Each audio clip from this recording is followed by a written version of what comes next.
Hi friends, എൻസൈക്ലോപിങ്സിൻ്റെ പുതിയൊരു വീഡിയോയിലേക്ക് നിങ്ങൾക്ക് ഏവർക്കും സ്വാഗതം. അപ്പോൾ നമ്മളിന്ന് ചർച്ച ചെയ്യാൻ പോകുന്ന ടോപ്പിക്ക് LP-UPയുമായി ബന്ധപ്പെട്ട അടുത്തൊരു ടോപ്പിക്കാണ് നോക്കാൻ പോകുന്നത്. കേരള ചരിത്രവുമായി ബന്ധപ്പെട്ട ബ്രിട്ടീഷുകാർക്കെതിരെ നടന്ന സമരങ്ങളിൽ പ്രധാന പങ്ക് വഹിച്ച വേലുത്തമ്പി ദളവയെയും അതുപോലെ തന്നെ കൊച്ചിയിലെ പാലിയത്തച്ഛനെയും കുറിച്ചാണ് നോക്കുന്നത്.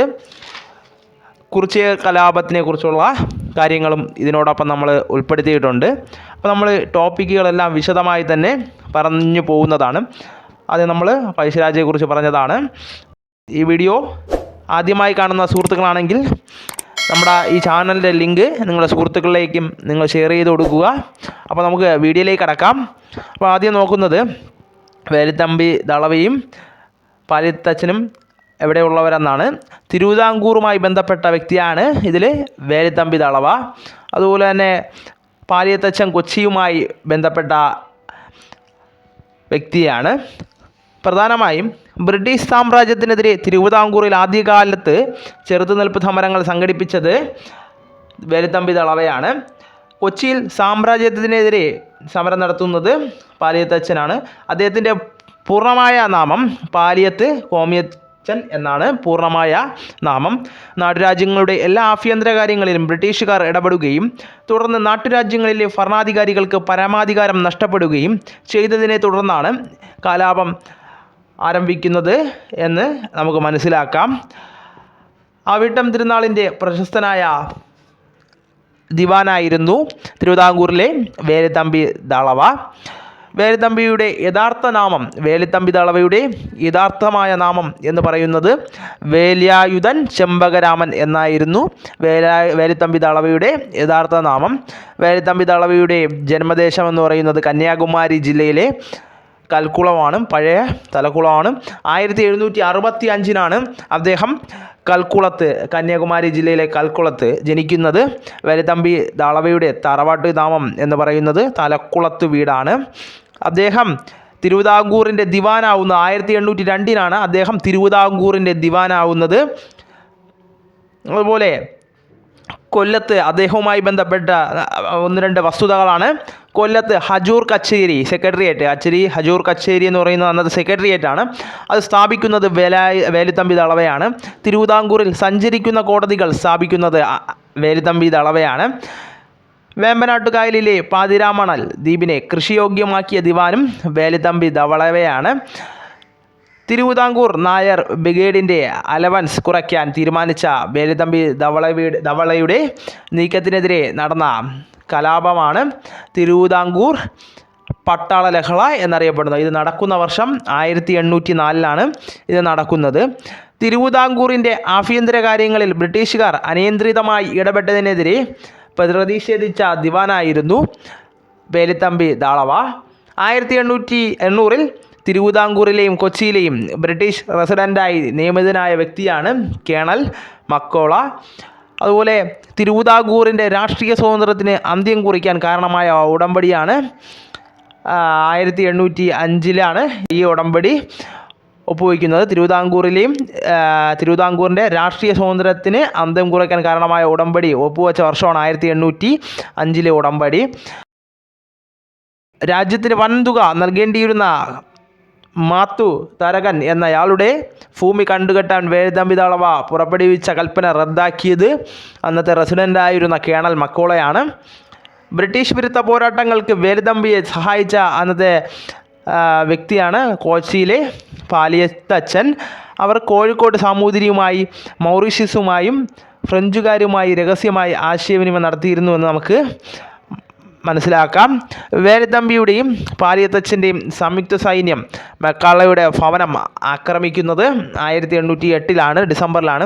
പക്ഷേ മെക്കാള ഈ ആക്രമണത്തിൽ നിന്ന് നമുക്ക് രക്ഷപ്പെടുന്നതെന്ന് നമുക്ക് മനസ്സിലാക്കാൻ സാധിക്കും. ബ്രിട്ടീഷുകാർ കൊച്ചി ആക്രമിച്ചതോടെ വേലുത്തമ്പിയുമായുള്ള ബന്ധം പാലിയത്തച്ഛൻ ഉപേക്ഷിക്കുന്നത് നമുക്ക് മനസ്സിലാക്കാം. അതുപോലെ വേലുത്തമ്പി ദളവ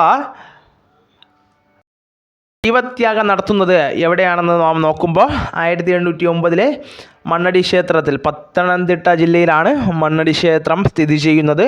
അപ്പം വേലുത്തമ്പി ആത്മഹത്യ ചെയ്യുന്ന സ്ഥലം എവിടെയെന്ന് ചോദിച്ചാൽ മണ്ണടി ക്ഷേത്രം പത്തനംതിട്ടയാണ്. വേലുത്തമ്പിയെ പിടികൂടാൻ കൽപ്പന പുറപ്പെടുവിച്ച തിരുവിതാംകൂറിലെ ദിവാനാണ് വേണി തമ്പി. വേലുത്തമ്പി ദളവയെ പരാജയപ്പെടുത്തിയ ബ്രിട്ടീഷ് സൈന്യാധിപനാണ് കേണൽ ലീഗർ. ബ്രിട്ടീഷുകാർ വേലുത്തമ്പി ദളവയുടെ മൃതദേഹം കെട്ടിത്തൂക്കിയ സ്ഥലമാണ് തിരുവനന്തപുരം ജില്ലയിലെ കണ്ണമ്മൂല. വേലുത്തമ്പി ദളവ സ്മാരകം സ്ഥിതി ചെയ്യുന്നത് എവിടെയെന്ന് ചോദിച്ചാൽ മണ്ണടിയിലാണ് സ്ഥിതി ചെയ്യുന്നത്. പത്തനംതിട്ടയിലാണ്. ഇവിടെയാണ് വേലുത്തമ്പി ദളവ സ്വന്തം ജീവൻ ത്യാഗം ചെയ്യുന്നതെന്ന് നമുക്ക് മനസ്സിലാക്കാം. അതുപോലെ തന്നെ വേലുത്തമ്പി ദളവയുമായി ബന്ധപ്പെട്ട മറ്റൊരു വസ്തുതയാണ് വേലുത്തമ്പി ദളവയുടെ പേരിൽ അറിയപ്പെടുന്ന കോളേജ് എവിടെയാണ് സ്ഥിതി ചെയ്യുന്നതെന്ന് ചോദിച്ചാൽ എവിടെയാണ്? ധനുച്ചോരത്ത് സ്ഥിതി ചെയ്യുന്ന കോളേജാണ് VTM NSS കോളേജാണ്. തിരുവനന്തപുരം ജില്ലയിലെ VTM NSS കോളേജാണ്. വേലുത്തമ്പി ദളവയുടെ വാള് സൂക്ഷിച്ചിരിക്കുന്നത് എവിടെയെന്ന് ചോദിച്ചാൽ എവിടെയാണ്? നേപ്പിയർ മ്യൂസിയം തിരുവനന്തപുരത്താണ് വേലുത്തമ്പി ദളവയുടെ വാള് സൂക്ഷിച്ചിരിക്കുന്നത്. തിരുവിതാംകൂറിലെ ദേശാഭിമാനിയായിരുന്ന വേലുത്തമ്പി ദളവയുടെ ജന്മസ്ഥലം അതൊരു പ്രീവിയസ് ക്വസ്റ്റ്യനാണ്. UP അസിസ്റ്റൻറ്റ് 2020 ചോദിച്ച ക്വസ്റ്റ്യനാണ്. നമ്മൾ പ്രധാനമായും ഓർത്തു വയ്ക്കേണ്ട ഒരു ക്വസ്റ്റ്യനാണ്. വേലുത്തമ്പി ദളവയുടെ ജനന സ്ഥലം എവിടെയാണ്? തലക്കുളം. അദ്ദേഹത്തിൻ്റെ വീട് അറിയപ്പെടുന്നതും ഈ പേരുമായി ബന്ധപ്പെട്ടാണ്. തലക്കുളത്ത് വീട്. തലക്കുളം എന്ന് പറഞ്ഞാലും കൽക്കുളം എന്ന് പറഞ്ഞാലും നമ്മൾ മറക്കരുത്. കൽക്കുളം എന്നായിരിക്കും ചിലപ്പോൾ ഓപ്ഷനിൽ തന്നിട്ടുള്ളത്. കൽക്കുളം, തലക്കുളം ഇത് രണ്ടും വേലുത്തമ്പിയുടെ ജന്മസ്ഥലമാണ്. രണ്ടും ഒരേ സ്ഥലമാണ്, പക്ഷേ രണ്ടും പ്രയോഗിക്കുന്ന പദങ്ങൾ തമ്മിലുള്ള ഇന്നത്തെ കാലത്തെ വ്യത്യാസമാണ്. അപ്പം അദ്ദേഹത്തിൻ്റെ വീട് അറിയപ്പെടുന്ന പേരാണ് തലക്കുളത്ത് വീട്. കൽക്കുളത്താണ് അദ്ദേഹം ജനിക്കുന്നത്. അപ്പം പ്രധാനമായും നമുക്ക് മറ്റു കാര്യങ്ങളിലേക്ക് നാം നോക്കുമ്പോൾ കുണ്ടറ വിളംബരം നടത്തിയ ഭരണാധികാരി എന്ന നിലയിൽ വേലുത്തമ്പി ശ്രദ്ധേയനായി. കുണ്ടറ വിളംബരം നടത്തുന്നത് എപ്പോഴാണ്? 1809 ജനുവരി 11 ആണ് കുണ്ടറ വിളംബരം വേലുത്തമ്പി ദളവ പുറപ്പെടുവിക്കുന്നതെന്ന് നമുക്ക് മനസ്സിലാക്കാം. കുണ്ടറ വിളംബരത്തിലൂടെ വേലുത്തമ്പി ദളവ ബ്രിട്ടീഷുകാർക്കെതിരെ സമരം ചെയ്യാൻ ആഹ്വാനം ചെയ്തു എന്ന് നമുക്ക് മനസ്സിലാക്കാം.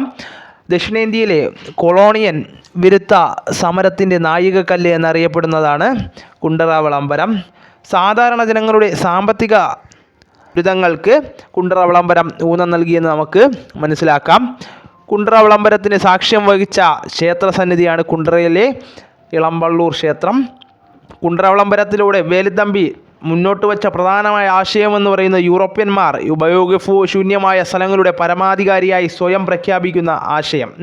യൂറോപ്യന്മാർ ഉപയോഗശൂന്യമായ സ്ഥലങ്ങളുടെ പരമാധികാരിയായി പ്രഖ്യാപിക്കുന്ന ആശയവുമാണ് കുണ്ടറ വിളംബരത്തിലൂടെ വേലുത്തമ്പി ദളവ ഉദ്ദേശിച്ച പ്രധാനമായ ആശയം.